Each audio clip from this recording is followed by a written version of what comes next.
Hello, everybody, and welcome to another edition of Going Direct to Panini Podcast. This guy right here is Scott Prusha. Scotty, the 4th of July edition. Although it's the 4th of July a couple of days ago, but look at us. We both are rock.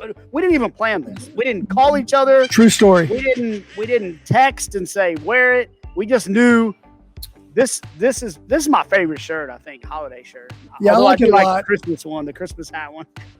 Yeah, I like this one a lot. It's very festive. It's universal. Like we're wearing it obviously because we just celebrated our country's independence. But some people don't know Scotty. By the way, I'm Tracy Hackler. That's Scotty Prusha. That's right. Scotty Prusha right there. If you're joining us for the first time, but man, I don't know. Do we get a lot of first-time callers? I don't know. I think everybody's now. We've got a cult following at this point.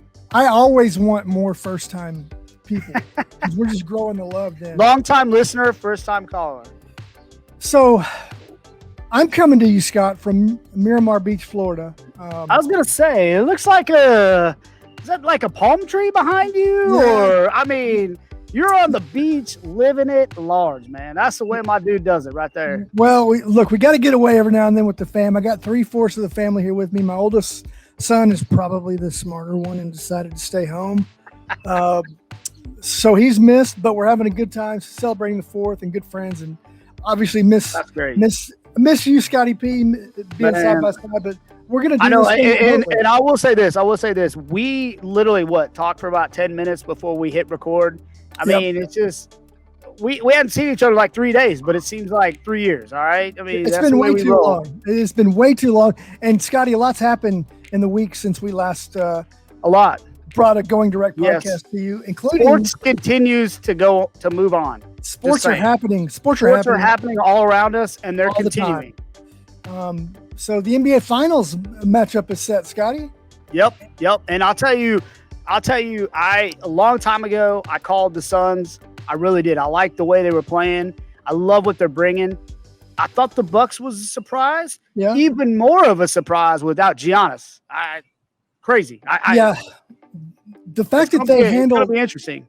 The fact that they handled Atlanta relatively easily in the games after Giannis left has to give them a lot of confidence. I'm with you. I like Phoenix. I love the fact that we have two kind of relatively new teams in the mix now. So a new team or a team that hasn't won one in quite a long time is going to win the finals. Yeah, I'll tell you, the scenes from Phoenix are amazing. Like, I want to jump on a plane and go watch a game, one of the finals games there. What a fan base. Unbelievable. Milwaukee, same way. I mean, but what's happening out in Phoenix is incredible. We're going to get a good finals no matter what. I really am. Man, I'm nervous that we're not going to see Giannis. I really think that this will be his time to shine. Yeah. But if we don't see him, I don't know. I don't know what my gut's telling me. I'm guessing Suns. My prediction would be Suns without Giannis. Mm-hmm. With Giannis, I think we're in for an epic finals. Yeah, I agree with you completely. And I think, I watched this Chris Paul story unfold, and it really, you're going to say I'm a homer, but it really reminds me of that when John Elway was making his final run. And unless you're a fan of the Bucks, everybody wants to see Chris Paul get a ring. Yeah. That's a good. I mean, it really is a good comparison. I know you say homer, but when John Elway was there and everybody was pulling for him, everybody was cheering for him, and I feel the same way about Chris Paul. Like, everybody's pulling for this guy to win, and it'd be great to see. What I heard a story. I can't remember exactly what it was, but like he missed the last game or so, and when he was in Houston to go to the finals or something, and they had the shirt ready, and he's like, I never got to put the shirt on or something like that. But he's finally made it after all these years. It's incredible, man, and I can't wait. I can't wait to get it started. It's going to be fun no matter what. Yeah, and the trading card implications are huge. I mean, if a guy like Devin Booker wins his first or Giannis wins his first, I mean, that stuff never leaves. It's etched in the history books forever. Yeah. He's going to be a champion, and the rookie cards will reflect that from now on. Yeah. One of the things I read too was they said DeAndre Ayton was and I'm sure I'll get beaten up if I misquote this, but he's he is in the last 20 years, he's the first pick in the draft. He's made it the fastest to the finals in like 20 years. I believe that. Think about it. Like those young guys, they there's been a lot that haven't made it, but he's gotten them and he's playing well. I love watching your posts that you put of him, his trick shots and all that. But what a fun team. Both of them are fun teams, but it's going to be fun. I mean, it's going to be a neat finals. I can't wait. Again, like let's get those games started, man. Let's go. I think Tuesday, Thursday, games 1 and 2. By going direct, the Panini Podcast episode 4, we might know like who won. So stay tuned for that. Speaking of getting down to the nitty gritty, the Euro soccer tournament is nearing its final crescendo. Man. And 4 quality teams as of this recording. We got Italy going against Spain on Tuesday. And then we have England going against Denmark on Wednesday. Shout out to the boss, the head honcho, Mark Warsop. Shout out. Man, I'll tell you, we were watching that game and it was like goal. And it was like, this one's over. I mean, they gave it a good run. I mean, they really did. And they just came up short. But England looks good. I mean, it's going to be a fun Final Four. It really is. I'm not going to be upset. I won't be mad if it's Italy, England in the finals. That'll be good for viewership too. Be good for inter-office banter. How about that? It would, because we're obviously Panini is based in Modena, Italy. We have our CEO, our fearless leader, Mark Warsop from England. No doubt who he's going for, and it's not in Modena, Italy. So he's not cheering for the home office. Let's just say that. Right. So stay tuned for that. Obviously, and I will mention the Gold Cup. Oh yes. Up. So I think I saw U.S. plays on the 11th is their first game, but that's kind of our version of it. Not as high powered as say the Europe version, but it's good to see. I'm a huge U.S. fan. Like of all the leagues and just the different stuff. I love when our country comes together, puts our guys out there. We haven't had the best run at it. But they announced our first World Cup qualifying game is going to take place in, I believe, September against Canada. Okay. But you know what? I mean, good group of young guys. I can't wait to see those guys get out there on the pitch and give it a run. I mean, I think at some point the curve is going to happen and we're going to start winning some good key games, man. So, I'm excited. I'm excited for that too. Well, eventually that has to happen, right? The U.S. has to. The odds are it has to, right? Law of averages says it's going to happen at some point. Okay, so in other sports news, Scotty, this coming weekend in Vegas, UFC 264. It's the trilogy match between Conor McGregor and Diamond Dustin Poirier. All right, I've heard of both of those gentlemen. McGregor stopped Poirier in the first match. Poirier stopped McGregor in the second match. Now it's for all the marbles. Who's going to win the trilogy? Do you think that a lot of people are going to tune in for that? My gosh. Nobody sells out any pay-per-view in any sport anywhere like Conor McGregor. So he's good for business. He's good for our business. He's good for the UFC's business, obviously. He's a great. I will say this, tying it back to Panini a little bit, we are going to activate for the first time at that fight. What? Yes, sir. We're going to be there on site. We're going to have the Airstream out. People are going to be able to take their own digital trading card, UFC version of this one. So I'm really excited personally because, we're starting to get back to events, but this is the first UFC event that we're actually going to activate at. We'll have promo cards there. Come by and see us. But that's just the magnitude of this fight is that big, and we just saw it as a good opportunity for us to roll out the Panini welcome Airstream, so to speak. But I had to throw that in there. No, absolutely. It's going to be a very exciting fight, and I think, I lean toward Dustin Poirier. I like who he is as a fighter, I like who he is as a person.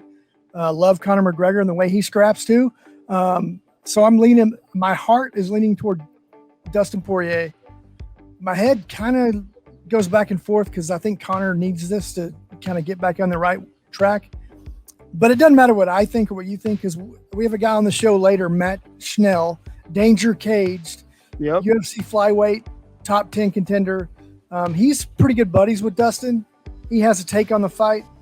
I don't want to give it away, so just stay tuned and you'll see what he thinks. Matt Schnell's a great dude, also a huge collector. So he's got a lot of good things to say about the hobby as well. And so I'll add this. I picked Ricky, you picked Matt. So I'm glad that we're able to get another dude on there. And I know you're real excited about meeting him when he came in the office, and you've been looking at an opportunity to interview him. So I'm pretty excited. I'm pretty excited about that. And then speaking of other things in the show, we have the riveting, Scotty, riveting. I use that word not loosely. The riveting part 2 of our interview with our blockchain NFT. Action-packed interview. Brett Whiteley. And there's a lot going on in the Panini America blockchain NFT space right now. So he's got more to say about that. So stay tuned. And then one more thing, and I'll let you add anything. I think we have our first series of interviews that we conducted at the Rated Rookie Showcase this week. Yeah. And I think we asked a lot of the players if they could have one superpower, what it would be. They answered the question this week. They answered the question, and I was actually surprised at the answer. And it was overwhelmingly the same answer. Crazy. I never even thought about the superpower that they went. So you got to stay tuned for that.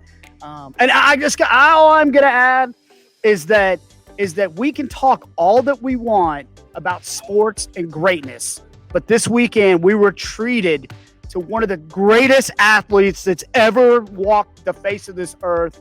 The Nathan's Hot Dog Eating Championship took place on the 4th of July. Joey Chestnut broke a world record again. But just as exciting, the intro, we got to get that guy on, is what we got to do, is try to get the guy that does the intros for that event. I could have cared less about the event. I just wanted to watch that dude introduce all the guys. So, but man, greatness is in front of us. I don't know. I mean, look, we had 7 championships for Brady. I mean, Joey Chestnut's won like 20. All right. I mean, goat material. I think I read somewhere that it was like 20,000 calories of hot dogs that he ate. I ate like one yesterday, and I was just like, just ready to Ralph it. Yeah, man. But man, that is great. It's worth mentioning because of how amazing that dude is. So, well, I think you're pretty amazing too, Scott. I think you're amazing. Thank you. We're gonna enjoy the show. Really, is all we have to say. It is. We can keep talking, but let's get to watching. Yeah, stay tuned. We love you. We thank you.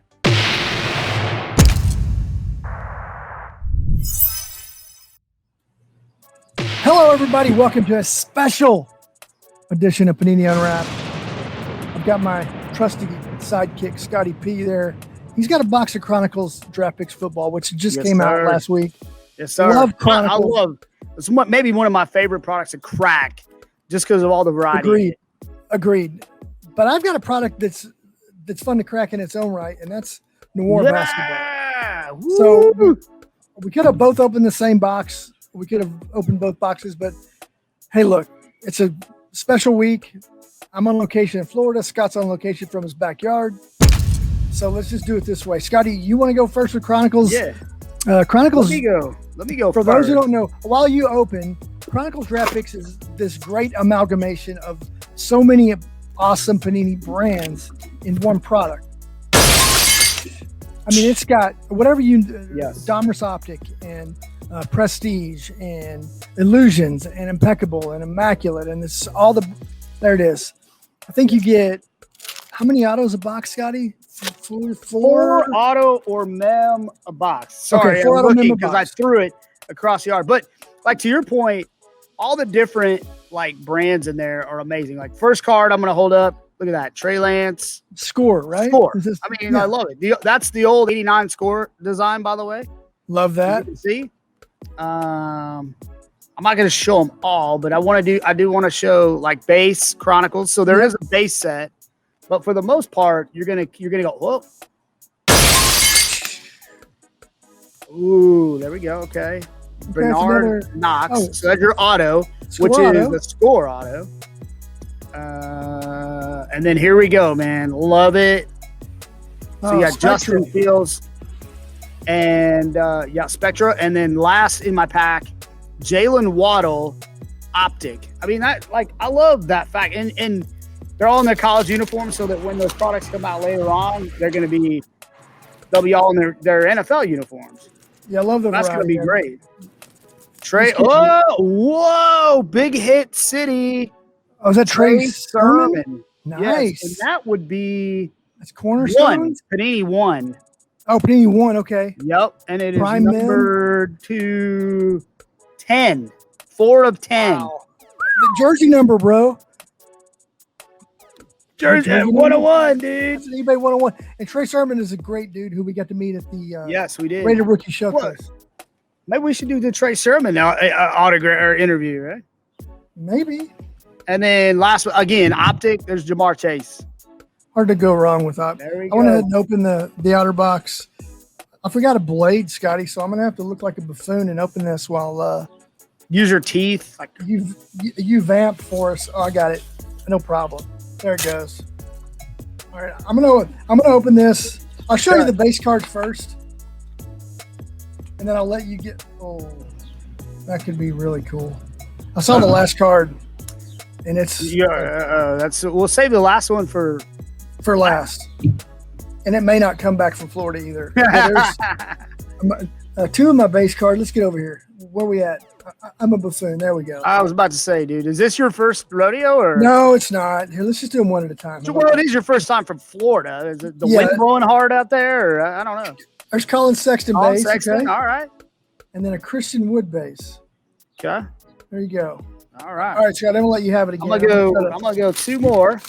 Ooh, that's pretty. So I got some goodness coming our way, Scott. You do? Ooh. Okay, I got to show this one. Okay. Because that's your dude. Oh, is that Javonte? Javonte Williams. Yeah. But also that is the 82, 81, 82 design. The retro design. Love it. Another little retro. Ooh, here we go. Down and dirty. Shard Bateman. Nice. Okay. Minnesota. Skull or not Skull. That was Minnesota. The Vikings, but that's Royo Ma or what is it? Or Sure. Look at that. Select. Trevor Lawrence. Nice. Trevor Lawrence. I hear good things about him, Scott. I hear he's a pretty good quarterback. Yeah, well, I've heard he's done all right. So here's Carlo Basham, but here's Flux. Like I really like that design. I really do.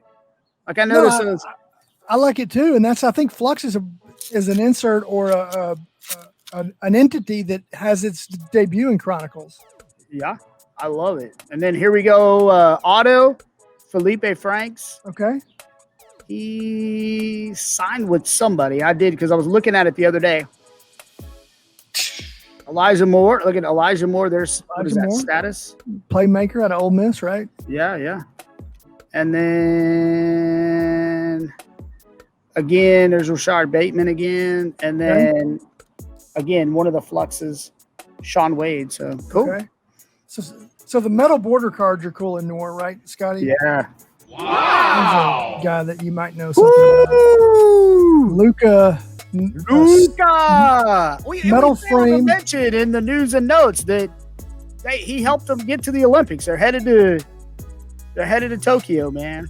I know that, right? Well, that card's number 6 of 25. So I got 2 jumbo materials back to back. I'll show. Oh, 3 actually. 3 jumbo materials back to back. Let's go. Laurie Markkinen. Okay. Yeah. Yep. Larry Nance Jr. Okay. And then the great Anthony Davis. Nobody wears an undershirt better, dude. Nobody. Andre Drummond shows us how not to wear it. Yeah. Anthony Davis shows us how to wear it. He does. All right, let's see. Last 2 here. So I've got full coverage. Dimitri Felton. Look at that swatch. Love it. Then we got Recon. I think I'm just trying to show all the different brands. I haven't shown a Recon yet. Recon's another one I think that's brand new. Last pack. Here we go. I mean, this one, everybody's seen, I think, a lot. Zach Wilson, but Prestige. Yep. Sounds like my neighbor's weed eating. XR. Love XR. Yep. And last but not least, look at that. Select again. Devonta Smith. Devonta, Heisman Trophy winner. All right, I'm going to go in rapid succession, and I got 4 autos left, Scotty. Okay. 4 autos. Let's go. Bang. Jared Allen. Okay. Jared Allen. That's great. One of the great scorers in our NBA league history. Bernard King. This guy. Oh, we've spent quality time with Latrell. We have. I was going to say, he's been to a couple of our events. Yep, he's a huge good dude. Yep, good dude. $14.99. And this last card, I'm almost reluctant to show it because it's so pretty, and I've got to worry about getting it back home from Florida. TSA may stop you at the airport. Is it? One of the greatest things about Noir, in my opinion, is sneaker spotlight. Oh, you pulled the sneaker spotlight. Or sneaker spotlight signatures. Wow. Perhaps you've heard of him, Dirk Nowitzki. Ay. Ooh. Okay, well. I got to get that back from Florida. I will trade you a Trey Sermon jersey numbered swatch for that. How about that? That doesn't sound like the sweetest deal for me, but well, if you're a Mavs fan, that's a great box, man. Yeah, the Luka frame card and the Dirk. Yeah, man, that Dirk is. I mean, his autograph, like him, like the man himself, is timeless. So yeah. So that's Noir Basketball, and maybe one of the greatest just dudes we've ever been on. I mean, really cool dude. Yep. Well, great. You're an awesome dude. Well, you're an awesome dude, man. So that's Panini Unwrapped for another week. We got Noir Basketball is out now. We got Chronicles Draft Picks Football is out now. And then coming up next, releasing this week is Luminance Football. Lots of on-card ink in there. So stay tuned next week for maybe that break. Scotty, thank you. I love you. Thank you. Thanks for having me. All right. So if you had to pick one superpower that you could possess, what would it be? Probably something to do with my mind, like be able to like move stuff or like think about what other, like just something like that, because the mind's the strongest thing, so it can control everything. So probably something like that. I think it would be teleportation. I would say teleport. I would say flying. I've always said my superpower would be to fly. Okay. I was a little kid. Flying? Probably to read people's minds. Whatever Professor X got. I've thought about this question a lot, but I definitely have to go with the power to control time. So definitely teleportation. Be invisible. Superpower? Teleport. I do kind of appreciate that approach to kind of getting physical old heads like me to notice and understand some of the intricacies of the marketplace.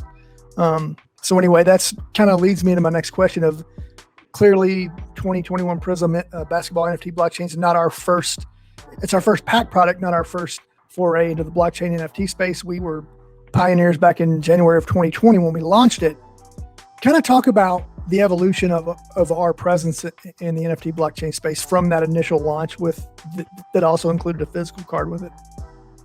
So when we first came up with seeing blockchain as a technology and deciding what kind of NFTs and space we want to develop and what we wanted our blockchain to look like, the original concept was we wanted the collectors to be able to buy into it, and we wanted to bring a premium product to market. So what we had originally developed was coming up with a kind of a multi-sport set. We use National Treasures, which is one of our longest tenured brands. You have anything from NBA logo and autographs and rookie patch autographs that are sought after by collectors year over year. You have for NFL, same thing, rookie patch autographs all the way down to NFL Shield patch autographs. So for all these different sports, we wanted to take some of the most unique and premium pieces of patches, put them in the cards, get players to sign the cards, and make digital NFT versions of those cards. And one way we thought to get people to buy in, and it's some of the uniqueness as blockchain technologies develop and NFTs develop, is that there's so much functionality in them that you could give something like, we've produced printed copies of these cards that when you purchase your digital NFT, we send you a physical version of that card that looks exactly like the NFT that you've purchased. So for somebody that is truly a physical collector, it gives them the ability on something like that to do, if I only care about the physical card, I can still purchase this. I get my physical card and do whatever I want, but it gives them a chance to dive into this space and see what it's all about for somebody that's brand new to it. From those sets, one thing we wanted to do is start to populate the blockchain more. It's not as fun every week to come in and there's only been 10 more cards added to the chain. So that's where the bonus cards came in. And with the bonus cards, we did pick some higher end products like your National Treasures, your Immaculates, your Impeccables, your Flawlesses for the different sports. And we added those to random boxes where you got, digital representations of physical cards within the products that you could scan your code when you got it and you received that NFT to your wallet. And that helped us kind of populate the site and get more interest generated and this and that. One thing we noticed throughout this process the last year and a half now, though, is, and especially when we saw NFT packs get real popular towards the beginning of this year, was, one thing that we're known for when it comes to physical products as a company is we give price points for every level, for every collector. You have your $5 packs that you can get at Target and Walmart, your $10 packs you can get at Target and Walmart, your $20 blasters you can get at Target and Walmart, all the way up to your flawless briefcases that, range anywhere from $1,500 on upwards, depending on what the market dictates at the time. And what we were doing for the 101 physical digital sets was we were Dutch auctioning those. Within that, it made it to where, really only people that could afford them were able to dive in through that space. When we did the bonus card sets, we were putting them in our higher end brands. So typically only people that could buy into case breaks and get them through case breaks or buy boxes themselves were the ones that were able to afford them. Or if you were able to get them on eBay or something like that, when people sold the codes and stuff like that, that was your entry point for that. So it only lent itself to a higher entry point level. And us as a company, we do a pretty good job of having those lower entry points for people. And it's a good way to let people in, let them try stuff. So one thing with these packs we want to make sure and do is keep these early pack prices at a lower cost, especially base packs, insert packs. We will have more premium packs, but keep them at a lower cost to where people can get in, they can get packs, and they can have fun opening packs again, and whether it's a digital pack, a physical pack, it's still the same. It's random. You never know who you're going to get anywhere from, in these base packs, LeBron James all the way to, Ish Smith. I mean, it could be anybody. Right. And it's, to your point, it is affordable, certainly way more affordable than just about anything on the market right now. I mean, the market obviously has gone crazy. The secondary market has dictated some pretty astounding prices on things. So yeah, to your point, it's affordable. It's a way to get in. And you also bring up a great point about, for all of their differences between physical and digital assets, I mean, the common threads are kind of what, regardless of what side you're on or if you're on both sides, the common threads are beautiful product, superstar players on them, and then it's random. You don't know who you're going to get. So if you got a red mosaic pack and you got a LaMelo Ball in there, I mean, that's amazing, right? It's like, and it was a $10 purchase. And I will say that's one thing we've noticed because we watch the market and stuff. I haven't seen any of the red mosaic LaMelos pulled yet, and we know there's still packs out there that are unopened. And you also bring up a great point. You're full of great points. I feel like I keep saying you're bringing up great points, but you are. Your point about the blockchain website being it is such a vibrant place to go now, right? Because of a lot of the bonus cards, because you get to see everything, you can search everything, and it's not just 4 cards up there all by their lonesome. It's a pretty dynamic site. So if you're watching or listening to this and you haven't gone to the blockchain site, do it, because it's a pretty incredible journey. So for you, for a guy who grew up collecting physical trading cards because there wasn't a blockchain NFT, unless you strike me as a guy who may have had some digipets or something. But what have been the biggest key learnings for you as a guy who's had to kind of transition from building physical trading card products to developing NFT blockchain assets? I think the biggest thing has just been, to this point, keeping it simple. I mean, when it comes to, I think there's a lot of parallels between the physical products we build and NFTs as far as from a sports collectible tradability standpoint. We build this company off of sticker albums and off of trading cards, and there's a reason that Panini as a company has gotten to where it's gotten, and it's not because it's those same aspects of building those types of products that we're trying to bring to our version of the NFTs. Keeping things scarce, making the best looking product that we can make, and getting it at, for something we can at least handle right now, affordable price points to let people get in, test it out, get familiar with the website, and truly start to be able to collect this stuff and add to their collections and add to their wallets. I'm a simpleton, Brett. You know that. I'm just not that advanced when it comes to thinking. But one of the things I do love about the NFT blockchain space is that my card's never going to get damaged. It's never going to get lost. And I mean, those seem like really small things, but the cards that you pull out of your Prism NFT blockchain packs aren't going to have bent corners. They're not going to have print lines, things that happen when you're working with physical products. And so I think that you can't really, I know it's simple, but you can't really underestimate the value of that, right? I mean, I truly think this stuff, it's the collectible of the future. The utility with it is phenomenal. I mean, you're talking about, I have an 8-year-old right now.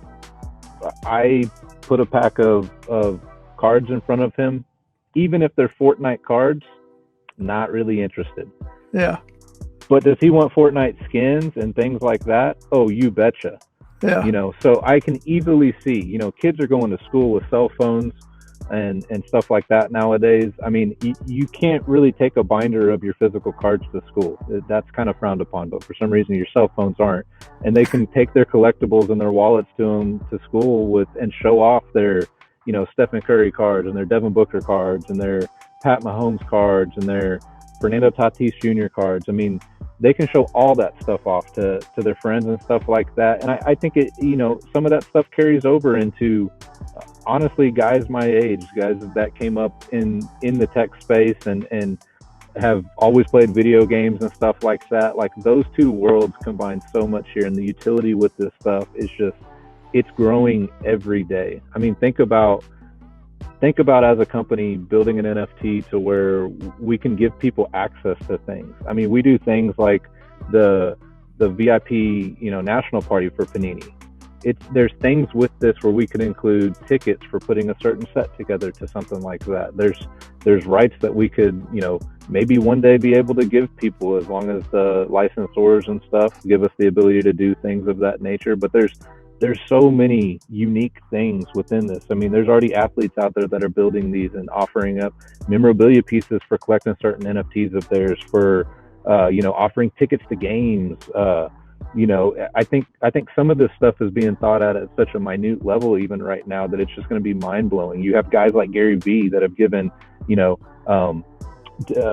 passes to his Gary Vee Con and stuff like that. And I just think that's such a cool way to, you're already going to sell tickets to an event like that, but to put that kind of stuff with NFTs, I think, it's already started with certain, I know the Mavericks, Mark Cuban, he wants to make NFTs a part of their ticket sales, like incorporating stuff like that. Imagine if a couple years ago we could have had NFTs of Mavericks tickets to Luka's first game. What would those go for right now? Well, the way he plays. Yeah. Or even, I was lucky enough to go to Dirk's final game. I still have that physical ticket. What if that was an NFT? That physical ticket I have to keep, I have to hold if I want any kind of value with it. But what if that digital item, that NFT, you just have to have your wallet and your ID for the wallet and your password for it, and all of a sudden that's yours forever and for always. They're talking about concerts, people using that for things. I mean, I think it's so great to see where this is in 6 months, a year, 2 years, 5 years, because I think the utility is going to be there, and some of these early adopters of it that truly stay the path and are able to compound on it, man, it's sky's the limit for this stuff. And we're seeing that. I mean, the people who are early adopters who bought in, they're just as passionate and adamant as any physical car collector you're ever going to meet. And they're doing the research and they see kind of what's coming. And that part of it is exciting too. And many of those people that I've, anecdotally that hit me up or I talk to are just as passionate about the physical side as well. So we are kind of blending those two universes into something that's really captivating for both sides. And I could really talk to you about this all day. I know you could talk about it all day.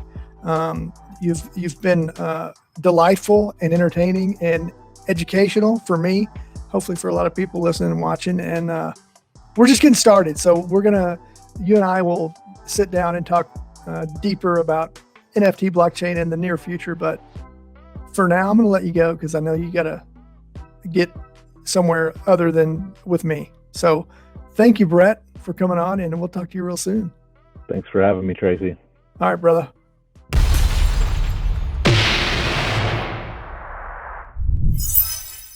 Now I have the distinct honor of being joined by a guy who I'm a fan of, both in the octagon and outside the octagon, Matt Danger Schnell. Matt, thanks for joining us, man.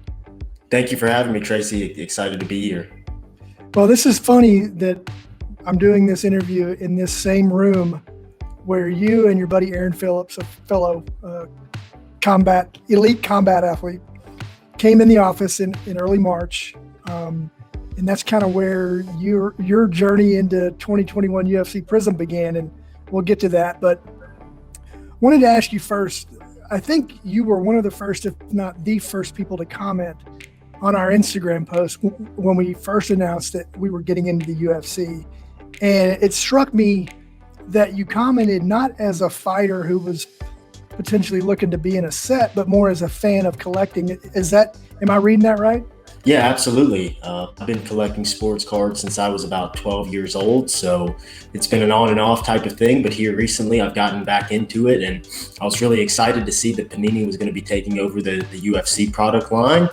And I felt that there was no better opportunity to shoot my shot than at that current moment. So yeah, I commented on an Instagram post, and that's where it all started. I think that got my foot in the door, and I got to meet you. And what a dream come true that was. Well, the pleasure was all ours, and I'm glad you did shoot that shot because it was cool. It just was so genuine and authentic the way that you approached it, and I couldn't wait to tell folks around the office that you'd reached out and that you and I had some DM conversations, and that led to, luckily for us, you and Aaron were training in Dallas a few days a week, and had the opportunity to just come in the office one day. And man, by the time you left, I think you had signed your first autographs for Panini and got to see kind of how the inner workings of our place here. But full disclosure, I think when you came in the office, I don't think you were at that point in Prism UFC. And then lo and behold, the product comes out, and I'm surprised to see this guy. Bam! This guy landing a left jab, it looks like, maybe a left cross. Is that, yeah, left. That's my jab, yeah.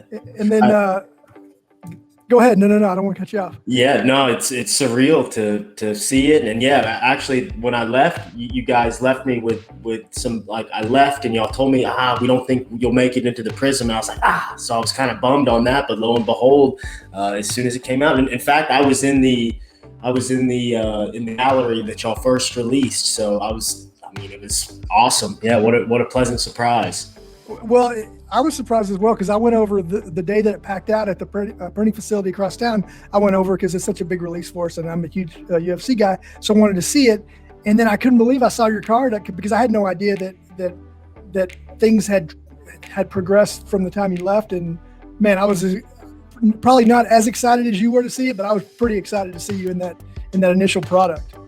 Yeah, and it's been a lot of fun chasing cards ever since. So, it's been a blast, and I think it's been really popular with a lot of the other guys. And you've even seen some other guys kind of get back into sports cards because of their UFC cards. So, you never know how you're going to spark interest in this thing, and I think the UFC line is going to continue to do well, and I look forward to being a part of it.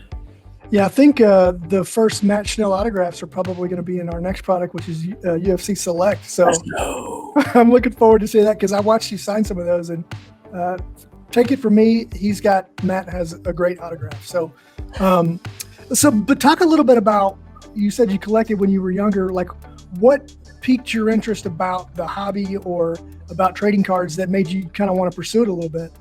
Yeah, when I was a young man, it was just my dad was a collector of sorts, and then I just kind of got into it, and it started as just buying stuff from Walmart and Target, and then started going to card shows. And I've always been a big sports fan, football most of all, so it's something that I've always been passionate about and followed closely.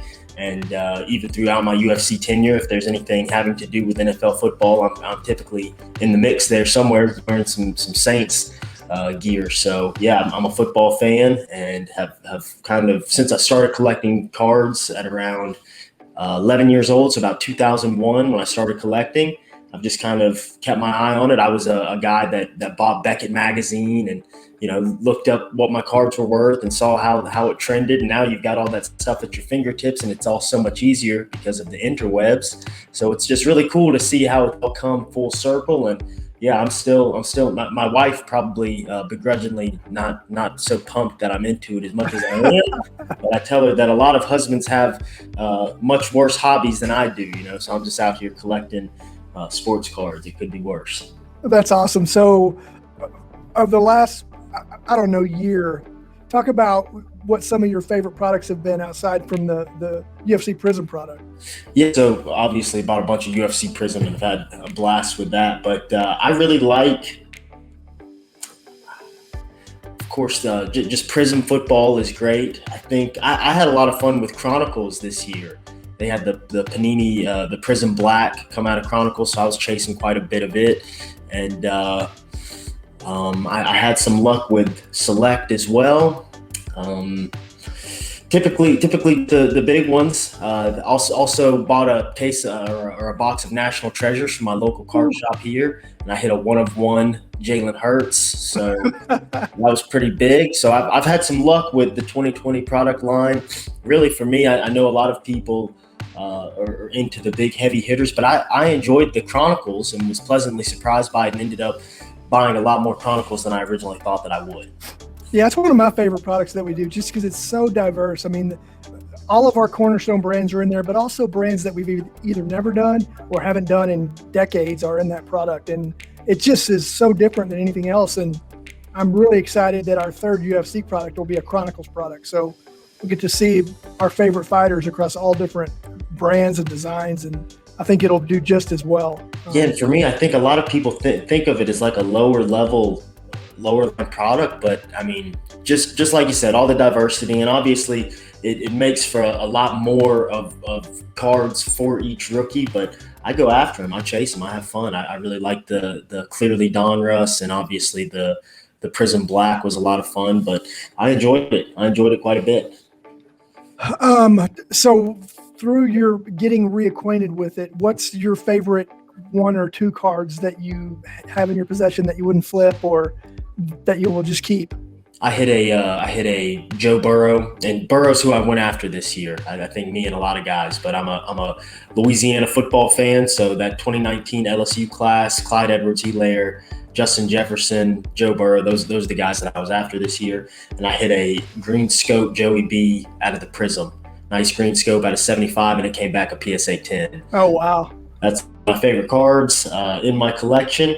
And I've got some pretty neat Matt Schnell cards too that I like quite a bit. But yeah, still on the lookout for that black 1-of-1. So somebody hit me up if you find that bad boy. Yeah, let's help Matt find that 1-of-1, man. That's right. So talk about UFC Prism. who are some of the dudes in there or ladies in there that you pull and you're like, you really have a respect for their arsenal or the way they approach the game? Well, interestingly enough, the newly crowned UFC Flyweight champion, Brandon Moreno. I pulled quite a bit of nice Brandon Moreno cards early on. I don't think people were too hot on him there, but his market is trending upward, and obviously he's a superstar Mexican American or Mexican fighter that's got a lot of popularity in Mexico and also here in the United States. He's a great kid, so that's been one fun to pull, and obviously the guy I'm looking at here, hopefully in the not too distant future, but that's my guy, Brandon Moreno. So he's been fun to pull, and we're friends as well. So there's all, pulling my training partners, Ryan Spann and Macy Chasson, and I really enjoyed it. It's been a whole lot of fun just breaking cards up, and I'm excited to see who they add as it goes as well. Yeah, so. No doubt. It's funny that you mentioned Brandon Moreno. Obviously had a huge, I think most people would consider it an upset win over Davison Figueiredo to win the title. That's your division too. So it's not, you're the number 9, at least last I looked, number 9 ranked flyweight contender in the UFC. And it's not too out of the realm of possibility that there's a chance you two could scrap it out one day, right? I mean, absolutely. And in fact, the last time I saw Brandon, we talked about it. We had that discussion, and it is what it is. When you've worked your way into this position, and obviously I'm coming off a loss. Brandon Moreno just won the championship of the world, and I'm so proud of the guy. And yeah, but I feel like always I'm just a couple wins away from crossing that barrier, and that's where I'd like to stay. And hopefully we'll get an opportunity to get back out there soon. But not to take anything away from my man Brandon Moreno, incredible, and I picked him all along. I thought that he was going to get it done against Figueiredo, and I don't know if you and I had a chance to talk about it, but since I've been saying it all along, Brandon Moreno can beat that guy, and especially after seeing the first one, it was such a great fight. But I felt like Brandon came away knowing, like, hey, I can hang with this guy next time. I'll get him, and he sure did. Yeah, I mean, he was a pretty dominant in that win too, but. Going back to you, I had the great opportunity to watch you fight live in Houston. It wasn't the outcome any of us wanted, but man, I don't know why I didn't know this. I should have known this about you, but your hand speed, dude, was like, I just didn't know that about you, and I don't know why, but I was blown away by how quick and accurate your hands were. Is that something that has always been a forte of yours? I'm from Shreveport, Louisiana, and I came up with a little bit of a boxing pedigree. So I've always kind of had a decent set of hands on me. But yeah, I wish I could have landed them more that night and had more opportunities. But sometimes you're out there facing off with some good guys, and they come at you in a way that you don't expect. And it was a strange night, but I will have the opportunity to get back out there and right those wrongs, and I look forward to it. And that was a short notice opponent too, right? I mean, it wasn't like short notice opponent. We fought a weight class up. He missed weight the weight class up, and he was big. He was big on fighting and brought some strange tactics to me and took me out of my comfort zone. And lesson learned. Next time we face similar adversities, I'll know how to overcome them. We'll right those wrongs. That's what we did in fight. Yeah, no doubt. Having said that, the way that you handled the setback is admirable. You're still 15-6. You're still top 10, and I think the future is so bright for you. And it hurts though. It hurts. Just I know. So knows. I've been broken up about it, but idle hands are tools of the devil. So I've been back to work trying to get my feet back underneath me, and I'm ready. So whatever opportunity comes next, I'm gonna get back out there before y'all know it. I'll be back out there. Well, I can't wait to watch that and see who your next opponent is. I feel bad for your next opponent already, though. But speaking of in-octagon stuff, UFC 264 coming up. Huge main event, the trilogy fight, Dustin Diamond Poirier and Conor McGregor. You've got kind of a pass with Poirier, don't you? Yeah, me and Poirier, we're boys. We came up, we're both from Louisiana. I moved out to Lafayette, Louisiana in 2013 when Poirier was still training at Gladiators Academy. And I actually followed Poirier to American Top Team where he still does his camps. And Poirier still lives in Lafayette though. And anytime I'm in town, we get together and we typically pal around and train and do the whole thing. So Poirier's my boy, another guy I'm super proud of. And honestly, I know I'm biased, but he's also one of my favorite fighters. Even it's strange because we've been in such close proximity to say that. Typically, but man, Poirier's the best. He's amazing, and talk about a guy who faces it with with grace and class. That young man right there, he's got it all. So happy for him. Looking forward to the event to come and rooting for him.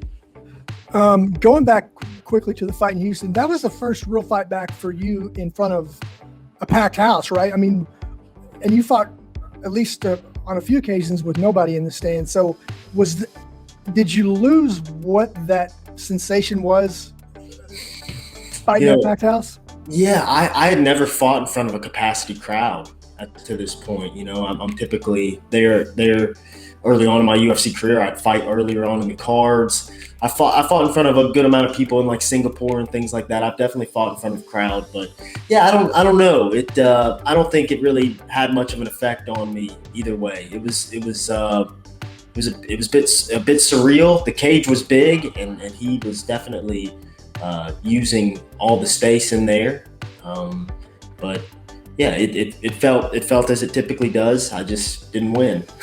Do you sense the crowd in a packed house like that, or are you so focused and totally I could hear him. I could hear him for sure. And I was trying to, I'm 31 years old and I'm 13 years into my fighting career, and I was trying to not allow the crowd to play into the way that I fought. But it was difficult. He came out at me with strange tactics. I think if it were up to Bontran, we maybe would have thrown 0 strikes the whole night between the two of us. So, I was out there trying to create a lot of activity. The crowd was restless, and it definitely presented, it's hard to get booed in your own hometown, and it hurts me more now than it did at the time. But I think I was mature. I think I played it the way that my coaches wanted me to, and I certainly didn't make it draw me into anything crazy. But looking back, hindsight 2020, you always want to do things differently, and we didn't get our hand raised at the end of the night. So, well, I can tell you, as a matter of fact, that you've turned a lot of card collectors who maybe weren't traditional UFC fans or Matt Schnell fans into Matt Schnell fans, and hats off for that, because that's been pretty cool to watch the community kind of embrace you as one of their own. It's been cool to see that. Yeah, no, and it's been great. The community's great. That's one of the best things about collecting sports cards is the community, and everybody seems to have the right ideas in mind, and there's a lot of